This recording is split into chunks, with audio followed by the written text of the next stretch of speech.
बिस्मिल्लाहिर्रहमानिर्रहीम। अस्सलाम वालेकुम। कैसे हैं आप? This is lecture number 7. Let's start. So first we take a review of last lecture. In last lecture we discussed the basic overview of Microsoft Excel spreadsheet program, and in particular we discussed how to create charts in Microsoft Excel spreadsheet program, and especially we discussed how to graph the qualitative data, and where we discussed how to construct bar charts, simple bar charts, multiple bar charts, as well as component bar charts. And in addition we have discussed one other method, another method for graphing the qualitative data, which is by using the pie charts. And then we have also discussed how to graph the quantitative data, and we have discussed two types of graphs. The first one is called the scatter plot, and second one is histogram. So that was all about the previous lecture. So now let us discuss the objectives of the current lecture. So the objectives of the current lecture. In this lecture I will introduce you how to use an Excel add-in. So Excel add-ins are small programs which we can use in Excel to enhance its capability. So in particular we will discuss how to activate Excel add-ins if it is not already in active form, and then we will focus on one very important Excel add-in which is very useful for the statisticians, and that is the analysis tool pack Excel add-in. So I will introduce you to this add-in, and in particular we will use this Excel add-in to calculate the basic summary statistics of a given data series. And then we will also use this Excel add-in, the analysis tool pack add-in, to construct a histogram. So then in the later half of this lecture we will introduce you to the measures of central tendency, that how we can represent data with the help of one single number which explains all the data points. So that is called measure of central tendency, which measures the central point or the center value. So then we will discuss the characteristics of a good average or good measure of central tendency. So central tendency is also called a measure of average. So that's why we will also discuss. So ये जो नीचे slide है इसको मैं थोड़ा सा explain दोबारा करूँ. So in the later half of this lecture we will discuss measures of central tendency, and in particular we will discuss what are the good characteristics of a measure of central tendency, which is also called an average. And in particular we will keep our focus on one very important and commonly used measure of central tendency, which is called arithmetic mean, or simply the mean, or it is also called an average. And we will discuss how to calculate mean for the grouped data as well as for the ungrouped data, and we will explain these calculations with the help of some related easy examples. So let's start. So what are Excel add-ins? So an add-in is a software program that extends the capabilities of larger programs. So there are many Excel add-ins designed to complement the basic functionality offered by Excel. So common add-in for performing basic statistical functions in Excel is analysis tool pack, which is also called data analysis Excel add-in. So another add-in which is usually used is the solver add-in, which is usually used to maximize a function or to minimize a function, or to find the zeros of a functions. So these concepts, the solver add-in is mostly used in mathematics. So in order to maximize, in order to find roots of an equation, any equation, it can be quadratic, cubic, or polynomial of any higher degree. So but we will keep our focus on the analysis tool pack Excel add-in, which is usually used by most of the statisticians. So before using this analysis tool pack Excel add-in, first we have to activate it if it is not already in active form. So before that we have to activate the Excel add-in. So how to activate this add-in? So let me explain how to activate this data analysis or any other Excel add-in. So let us move to the Excel spreadsheet program. So here is the Excel spreadsheet program.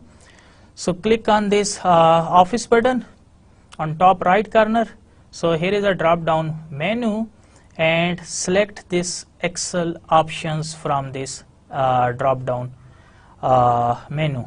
So click on this Excel options button. So here we have popular formulas, proofing, save, advanced, customize, add-ins, trust center, etc. So we have a number of options available. So click on this add-ins options. So here is the add-ins options. So add-ins and name, location and type. So here below the name we have active application add-in, the add-ins which are currently active. So active mean we can use these add-ins. So next we have inactive application add-ins. Inactive mean first we have to activate these inactive add-ins and then we can make use then we can use them. So inactive applications add-ins. So here is the add-in which we are talking about, that is analysis tool pack. So this is currently in the list of inactive application add-ins. So it means we have to first activate it. So click on this go button. So here is a dialog box. The name of dialog box is add-ins. So add-ins available are analysis tool pack. Next one is analysis tool pack VBA, Visual Basic for applications. So we don't need this second one. This is for Visual Basic programmers. So next is conditional sum wizard, euro currency tools, lookup wizard, and this one is solver add-ins, which is usually used to maximize, minimize, finding roots or finding zeros of any polynomial. So since we are interested in only analysis tool pack, so click on check this box. So click on this. So this box has been checked and click on OK. So now it will take some time to install it. It can ask you to provide Microsoft Excel's installation disk. So here I think it has installed it. So go to data tab and here you can see the data analysis. So data analysis is the Excel add-in which is also called analysis tool pack Excel add-in. So this is how it is activated. So go to data and look for this button, data analysis. If it is already available, it means this add-in is already in active form. If this data analysis option is missing here, it means this Excel add-in is not activated. So you have to activate it first before using it. So once this data analysis Excel add-in is activated, we can use it to perform different types of functions. So here is the temperature data which we have used in our last lecture. So now I am going to explain this data by using this data analysis Excel add-in, or in other words, I want to get the basic summary statistics of this data set. So how to do this? Using data analysis tool pack. So let us click on data analysis button. So here is data analysis options. So you can see that we have a number of options: ANOVA, correlations, covariances, descriptive statistics, histograms, regressions, correlations, sampling, etc. So we have a number of options. So you can scroll this option, this bar, to choose the relevant option. So currently we are interested in getting the basic summary statistics, so select this option, descriptive statistic. So we want to get the basic description of this temperature data, or in other words, we are interested in getting the basic summary statistics. So select this option and click on OK.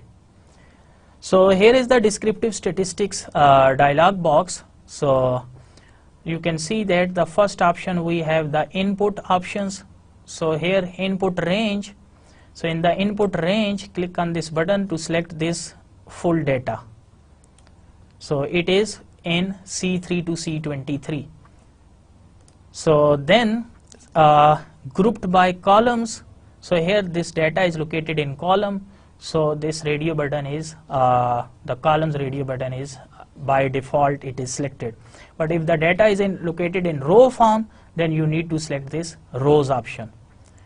So another thing which should be noted here, that we have selected this heading, column heading, the temperatures. This is called column heading, or it is also called label.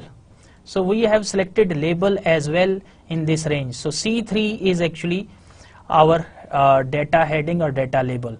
So if you have selected labels as well, so you need to check this box, labels in first row. So yes, we have used labels, so check this box. And then we have output options. So there are 3 radio buttons: output range, new worksheet ply, new workbook. So if you want to display your output in new worksheet, so currently we are working in sheet 2. So if you want to display your output in new sheet, suppose sheet 3, or you can provide any other name. So just provide here any other suitable name. So but if you want to display your output to new workbook, so currently we are working in book 1 containing 3 sheets. But suppose you want to display the output in book 2 or in some other book, and you can save that book with any suitable name. So in that case you need to select this option. And this first one, which is output range, so here you can select any blank cell. This will display the output in the same sheet, and here you have to select the cell address of any blank cell. So it is E4. So that's it. So in the end we have different check boxes. So first one is summary statistics. So this will return us the basic summary statistic of the data. There are certain other numbers as well which you will study later in this course. So check this box, the summary statistics. So that's it. So first, input range, where you have to put the cell address of your full data, and then grouped by columns or rows. This is mostly selected by Excel by default. So but be careful whether your data is in the form of columns or it is arranged in the form of rows. And check this box if you have included the labels, and output range, provide any blank cell, and then since we want to get basic summary statistics, so check this box, click OK. So that's it. So here are the numbers. So mean is 32.5, median, mode, standard deviation, variance, kurtosis, range, max, min, and sum and count. So this count means the total number of observations. So we have temperature on 20 days. So sum of temperature is sum of temperature on all 20 days, it is 648. That is 24 plus 35 plus 17 plus 21 and so on, last one plus 27. And next we have the minimum temperature, which is 12, and the maximum temperature, which is 58. And range is the difference between the max and min. 58 minus 12, we get 46. And skewness, kurtosis, variances, means we will study these concepts in much greater detail in the forthcoming lectures. So these concepts will be fully covered in these lectures, in the coming lectures. So currently we have covered these 5 summary statistics. So hopefully you get the full idea of these 5 summary statistics. So this is how we can use the data analysis tool pack to get the numbers in a hurry or in quite quickly. So we can also use analysis tool pack Excel add-in to construct histograms as well. So let us discuss the same example which we have discussed in our previous lecture. So here is the temperature data of 20 days, temperature recorded on 20 days. So question is construct histogram for this temperature data. So now I'm going to construct histogram using Excel add-in, that is Analysis Toolpak Excel add-in. So let us move to the Excel spreadsheet and see how we can construct histogram. So here is the data in MS Excel spreadsheet program, the same temperature data, temperature recorded on 20 days. So we have calculated the minimum, maximum value. So minimum value is calculated to be 12. So you can use the min command to calculate the minimum value, and the maximum value is calculated to be 28. Again, you can use the max command to find this number. So range is just the difference of these two numbers, 58 minus 12. And the number of classes required, it is 5. So, and the width of class is obtained by dividing the range by the number of classes. So 46 by 9, which 46 by 5, which is 9.2, or approximately 10. So now we need to select the bin range. So remember that the bin range are also called the class limits. So since the minimum number is 12 and maximum is 58 and width is around 10, so we have to start from say 11. So from 11 to 20, then 21 to 30, 31 to 40. So these are the classes, and here we have constructed class boundaries. So remember that this is 10.5 and then 20.5. So we know how to construct class limits and class boundaries and how to construct frequencies. This thing we have discussed in our previous lecture. But currently our main focus is to draw a histogram of this temperature data using Microsoft Excel spreadsheet program. So look at these class limits. So these class limits are 11 to 20, 21 to 30, and so on. So if we want to use Data Analysis Toolpak Excel add-in, we need to construct this column, which is called the bin range column. So let us construct this column elsewhere. So this bin range is 20. So this 20 means 20 and less than 20. So minimum value is 12, so it means it is 12 to 20, or we can say that it is 11 to 20. And this 30 mean greater than 20, greater than this limit, but less than or equal to 30. So this 30 means it is greater than 20 and less than or equal to 30, or in other words, it is from 21 to 30. So this range is fully covered in this number. And this 40 means from 31 to 40, 50 means from 41 to 50, and then 51 to 60. So it means if we look at these class limits, so we have taken only the upper class limits, 20, 30, 40, 50 and 60. So 20, 30, 40, 50 and 60 in the bin range. So that's it. So now go to Data Analysis Toolpak, and from this select histogram. So click on OK. So here is a dialog box. The name of dialog box is histogram. So look at the input options. In the input range, here select your data range, and remember I am including the title or headings, which is called label as well. So here is the full data. It is in C3 to C23. And next column is bin range. This is optional. We can skip this option as well. So but currently I am going to use this option. So bin range is actually, bin means classes. So classes are drawn here. So this is the bin range. So click on this. Labels, yes, we are using labels. And output range, any blank entry, say here. So any output range, so output range mean any blank entry, say here. So that's it. If you want to get the chart output, so you can select this option as well. So currently I'm not selecting this option. You can experiment with this option later. So chart output I13, any blank cell. So output range I13, any blank cell, and click on OK. So here is the output. So you can see that this bin range 20, 30, 40, 50, 60, and this is the frequency. So 37442, 37442. So that's it.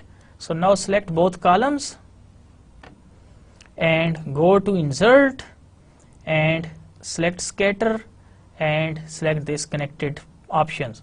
So this is a scatter connected chart. On x-axis we have bins, on y-axis we have frequencies, but since we are interested in constructing a histogram, so change this line option to histogram options. So click on this chart, right click on it and select this third option, which is change series chart type. We want to change the type of this chart. And now here select this column, that's it, click OK. So this is the bar chart, but since we know that along x-axis we need class boundaries, so click on this x-axis and right click on x-axis and select this option which is select data. So I want to change this 1, 2, 3, 4 numbers by class boundaries. So select data. So here in the edit option select these class boundaries. So 1, 2, 3, 4, 5. So that's it. So click OK. Click OK. So that's it. So here is 10.52. So this is our histograms. Again, the bars are not connected, so this is again not proper histogram. So I'm now going to reduce the size, reduce the gap between the bars to 0. So I want to make the bars side by side, connected bars. So right click on the bar and click on format data series, and here this gap change it to no gap 0%. So you can see that this gap is now it is 0 and the bars are now in connected form. So just label the x-axis as class boundaries and y-axis as frequency and change this title to histogram. So that's it. So this is how you can construct histogram in Microsoft Excel spreadsheet program. So you can even change the color as well. So in the format you can select the outlines as well. So there are a number of options which you can use. So if you want to change the shape color of different shapes, so you can select different colors to different shapes. So shape fill, and here suppose the red one. So that's it. So you can experiment with their different options. There are outlines colors as well, shape fill, borders. So a number of options are available. So you can experiment with different options. You can even change the layout as well, 3D plot, etc. So that's it. So now let us discuss measures of central tendency. Data in nature has a tendency to cluster around a central value. That central value condenses the large mass of data into a single representative figure. The central value can be obtained from sample values, which will be called as a statistic, and it can be obtained from the population observations or population data, and in that case it will be called a parameter. So if the central value is obtained from the sample, we name it as statistic, and if it is obtained from population data, we name it as parameter. So let us properly define the measure of central tendency. According to Clark, a famous statistician, average is an attempt to find a single figure to describe a group of figures. So we need one single number, one single figure, which can perform the job of the rest of the data points. So it means just by looking at one single or central number, we can explain the behavior of all the data points. So that single figure should be a representative of all the numbers in the list of data. So let us discuss the objectives for the study of measures of central tendency. There are two main objectives. The first one is to get one single value that represents the entire data, and second one is to facilitate the comparison among different data sets. So suppose we have two data sets. We have calculated the central value for the first data, as well as the central value for the second data. So we can compare the central values obtained from each of the data sets. So if central value obtained from the first data is larger than the central value obtained from the second data, then we can say that yes, this data has its average is or central value is larger. Or similarly, we can compare if it is lesser in amount, if they are both same. So there can be a number of comparison which we will discuss in our forthcoming lectures as well. So according to Joule and Kendall, the two famous statisticians, an average will be termed as a good or efficient if it possesses the following characteristics. The first one is that the measure of central tendency, which is also called an average, so it should be easily understandable. And second one is that it should be rigidly defined. Rigidly defined means that the definition should be so clear that the interpretation of the definition does not differ from person to person. So there will be one general interpretation. So it doesn't mean that one person interprets it in one way and the second one interprets it in other way. So it should be rigidly defined. So third is that the average should be mathematically expressed. So it can be expressed using mathematical formula. So it should be easily calculable. So we can calculate it with the help of simple mathematical formula. And an average should be based on all the values of the variable.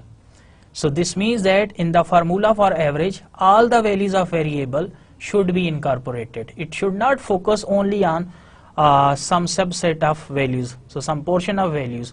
So it should include all the values in the calculation in the formula to calculate the average. And next characteristic is that the value of an average should not change significantly along with the change in sample. This means that the values of the averages of different samples of the same size drawn from the same population should have small variation, or in other words, the average should possesses sample stability. So suppose let us consider one population. Suppose we draw one sample, we calculated the average using certain formula, and then we draw another sample. So we calculated the average. So this average should not differ from the the first average, and there will be difference between the two averages, but the difference should be very small in small amount, or it should not be the two averages should not differ significantly from each other. So similarly, if we draw another sample of same size as the sample size 1 or 2, so then if we calculate the average, that average should also be around the same as the first two averages. So in other words, we can say that an average should possesses sample stability. So sample to sample, the average should not vary if the sample is drawn from the same population. So next is that it should be suitable for further mathematical treatment. So we can do any additional mathematical analysis on this average. So next point is that the average should be unduly affected by extreme values. So this means that the formula for average should be such that it does not show large due to presence of one or two very large or very small values of the variable. So actually this extreme values, they are also called outliers. So suppose we have a data set and containing, let's say, 1 2 3 4 5, so 5 numbers. So all these numbers, they are very close to each other. But suppose in contrast we have another data set containing numbers 1 2 3 4, and the last number is, let's say, 200. So now this 200, it is very far from rest of the data points, the first 4 data points 1 2 3 4. So this 200 is called an outlier, or it is called an extreme value. So this property or characteristic states that the average should not be affected by extreme value. So if there is any extreme value or outlier in your data, then the average should not be affected by the presence of this outlier or extreme value. So now let us discuss different measures of central tendency. So there are mathematical averages which include arithmetic mean or simply mean, or this is also called simply the average, and then the geometric mean, and then the harmonic mean. So these three are called mathematical averages. And then there are some positional averages which are measured according to position. So these are the median and the mode. In this current lecture, we will focus only on arithmetic mean in detail, and the discussion of other measures of central tendency will be covered in subsequent lectures. So let us start with arithmetic mean, which is also called the average or simply the mean.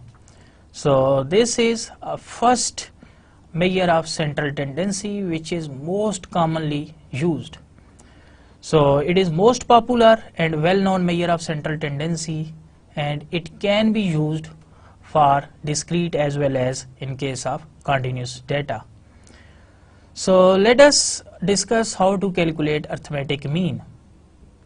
The mean is equal to sum of all the values in the data set divided by the number of values in the data set. For example, calculate arithmetic mean of 5 numbers 2, 5, 7, 10 and 6. So the arithmetic mean will be sum of all these 5 numbers 2 plus 5 plus 7 plus 10 plus 6 divided by the total number of data points. So total number of data points are 5. So this sum divided by 5, this sum is 30 divided by 5, we get 6. So 6 is the arithmetic mean or average value. So let us discuss some of the notations. So sample mean for sample data is called sample mean, and it is denoted by x bar. So bar is put on x, so where x represents the sample values. So if these values are represented by x, so then their mean will be represented by x bar. And if we are calculating mean for the population data, then it will be called population mean, and it will be denoted by mu.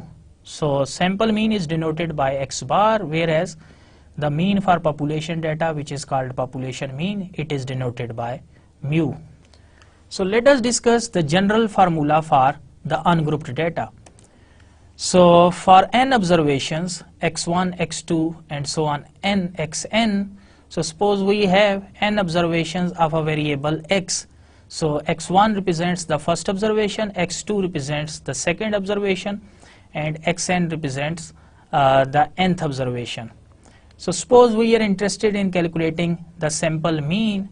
So sample mean is denoted by x bar. So it is the sum of all these n numbers divided by the total numbers which are being added, which is n. So x1 plus x2 plus so on xn divided by n. So we can also represent this sum with the help of summation. So it is summation xi, where I ranges from 1 to n.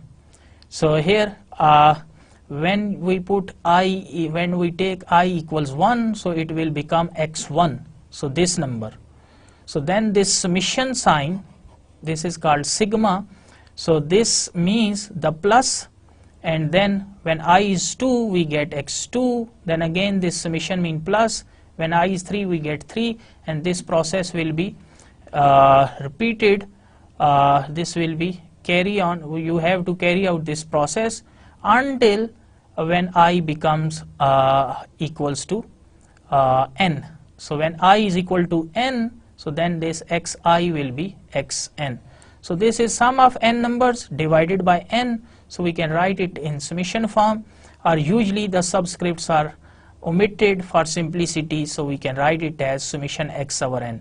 So x bar is summation x over n, which is called the sample mean. So suppose we have n observation of variable x, x1 to xn for population data, and we are interested in calculating the population mean.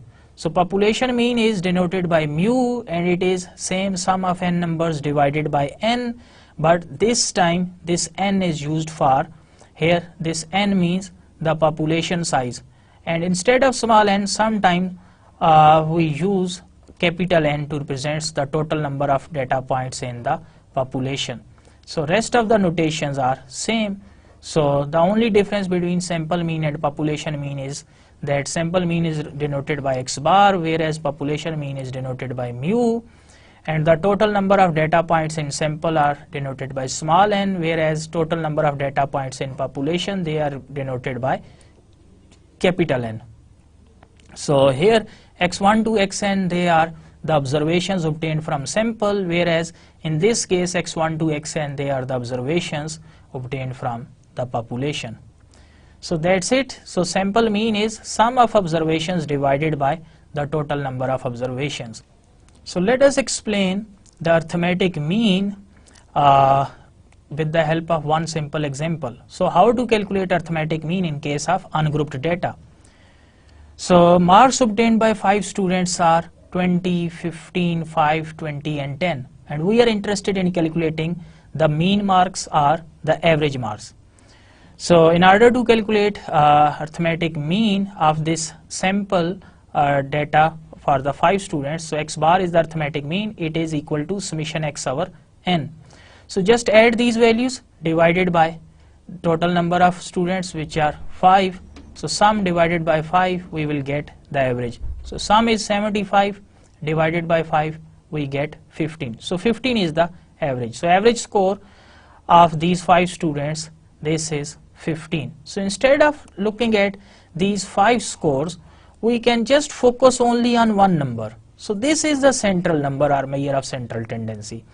So this number conveys the information that the average scores of the students are 15. So some of the students, they obtain greater than the average score, some of the students, they obtain less than the average score. So by looking at the average score 15, we can have an overall idea of the scores or marks of the students. So usually we can calculate arithmetic mean by denoting these data points 20, 15, 5, 20, 10 by x. So we can put these numbers here 20, 15, 5, 20 and 10, and then here just add summation x. So it will be sum of all these values, so which is calculated to be 75. So just find the sum, and since x bar is summation x over n, so summation x is calculated to be 75, n is the total number of observations, which are 5, so we get 15. So average or x bar is 15 for this data set. So let us discuss another example. So runs made by a cricket player in 4 matches are in first match 30, in second match 70, next 10, next 20. So we are interested in calculating arithmetic mean. So arithmetic mean x bar is summation x over n. So just add up all the numbers, 30 plus 70 plus 10 plus 20 divided by 4, you get 130 over 4, which is 32.5. Or you can even construct a column x, so containing scores 30, 70, 10 and 20, and here calculate summation x, which is 130. So x bar is summation x over n, so 130 over 4, so which is 32.5. So we can say that the average score of the player is 32.5.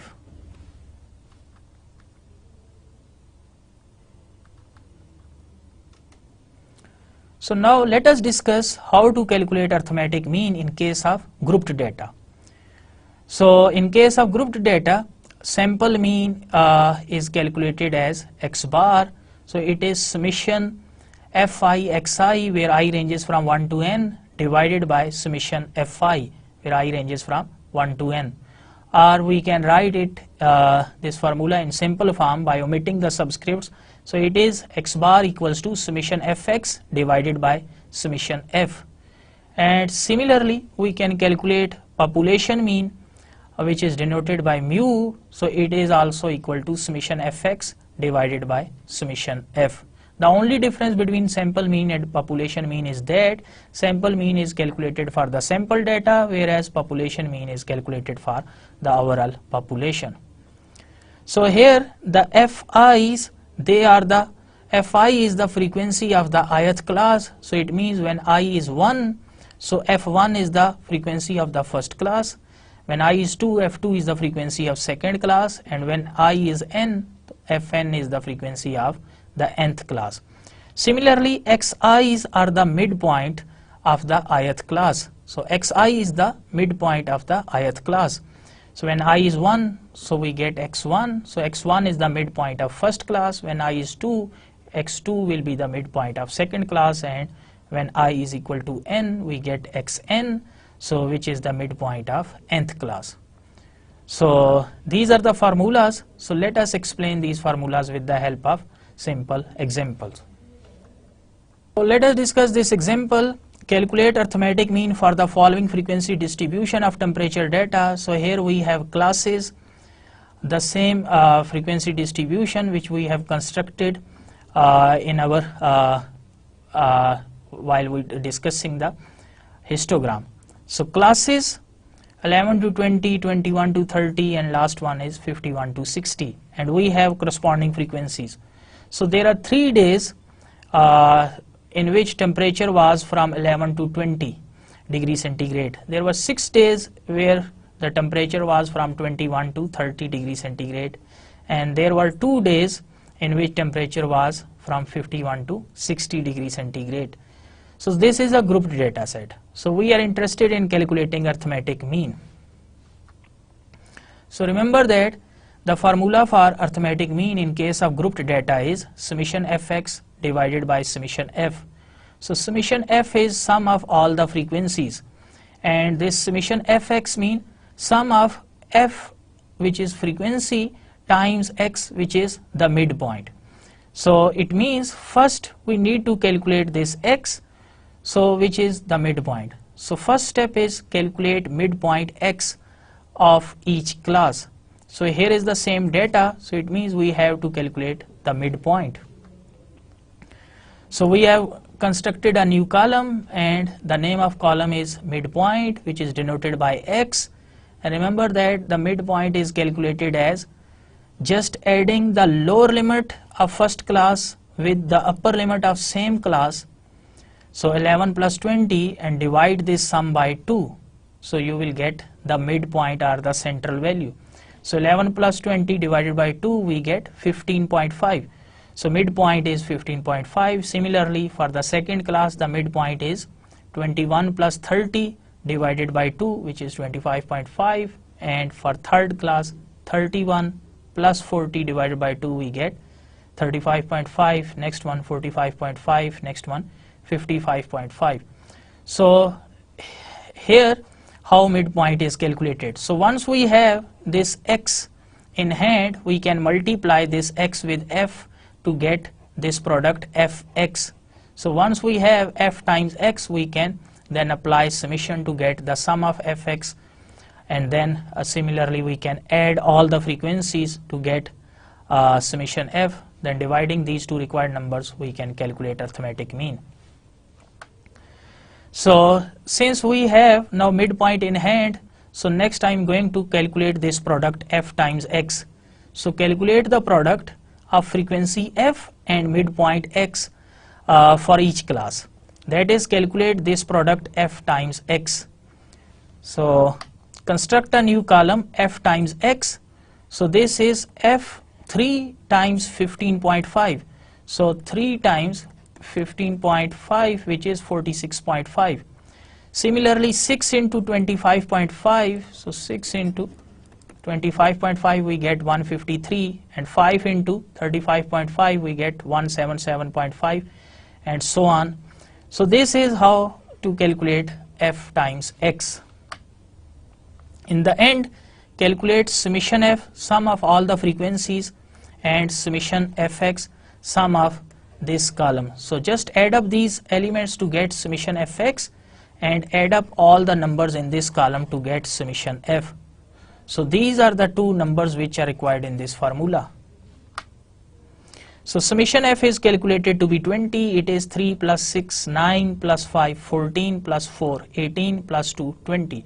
So summation f is calculated to be 20, and summation fx is sum of all these 5 numbers, which is calculated to be 670. So once we have these two numbers, so use this formula above to calculate arithmetic mean. So arithmetic mean is summation fx over summation f. It means 670 divided by 20. So 0 is cancelled with 0. So 2 times it is 33.5. So the average or arithmetic mean, or simply the mean for this grouped data, for this temperature data, it is 33.5. So average temperature is 33.5 degrees centigrade. So let us review what we have discussed in today's lecture. In this lecture, we have introduced you to the Microsoft Excel add-ins. So remember that add-ins are small programs which we can use in Excel to enhance its capability. So these add-ins can perform different types of functions more quickly, which actually Excel cannot do. There can be some functions which Excel can do without add-ins, but with the help of add-ins, those functions can be calculated very speedily, very easily. So, and then we discussed how to activate Excel add-ins if it is not already in active form. And then we have introduced you how to use the analysis tool pack Excel add-in, and using this analysis tool pack add-in, we calculated the basic summary statistics, or which is also called the descriptive statistics for one particular data series. And then we have used this analysis tool pack Excel add-in to construct a histogram as well. So in the later half of this lecture, we discussed the measures of central tendency, that how we can represent a large amount of data, a large number of data with the help of one single point, one single value. That single value is called the measure of central tendency, and that single value, it represents the rest of the data points. So then we discussed the characteristics of a good average, and in particular we focused only on the first most commonly used measure of central tendency, that is arithmetic mean, which is also called the average or simply the mean. Then we discussed the means for grouped as well as for the ungrouped data, that how we can calculate arithmetic mean if we have ungrouped data in hand and if we have a grouped data. And then we have explained these calculations with the help of very simple examples. So in the next lecture, we will study again the measures of central tendency, and we will discuss the weighted arithmetic mean, which is also called weighted mean, and we will also discuss combined arithmetic mean or combined mean, and then we will discuss the merits and demerits of using arithmetic mean as a measure of central tendency. And then we will also discuss in the next lecture another measure of central tendency, which is more robust, which is more useful or more accurate as compared to arithmetic mean, that is called the median. So we will discuss how to calculate median for the grouped data as well as for the ungrouped data, and we will also discuss using the merits and demerits of using median as a measure of central tendency.